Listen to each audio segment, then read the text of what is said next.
माझं नाव रवींद्र सिद्धराम खैर आहे। मी पालपेना गावचा मुक्काम पोस्ट पालपेना तालुका वगर जिल्हा रत्नागिरीचा रहिवासी असून माझं हे जमीन आहे। या जमिनीजवळ 4.5 एकर ही जमीन आहे। या साईडला मी आंबा लावला आहे आणि या साईडला काजू आहे। पुढे भविष्यात जेव्हा पुढे पाण्याची कमतरता येते म्हणून मी कृषी विभागाकडून 6 जलकुंड मागून घेतले आणि ह्या 6 जलकुंडाचं अंतर असं आहे 5 बाय 5 मीटर बाय 2 मीटर खोल असं जलकुंड आहे। 500 मायक्रॉनचा पेपर आम्ही वापरला आणि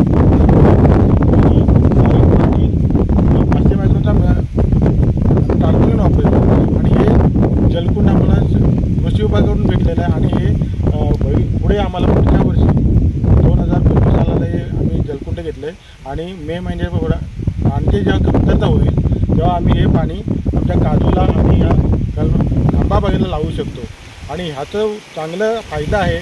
मी असं सांगेन की जलकुंड घ्यावी आणि आपला फायदा जमिनीला पाणी नसेल आपल्या झाडांना तुम्ही पाणी घालू शकता। हा एक फायदा होऊ शकतो। याचं आम्हाला अनुदान भेटलं आहे। ही पाण्याची 50,000 लिटरचं टाकी आहे। याला आम्हाला 70,000चं अनुदान भेटलं आहे।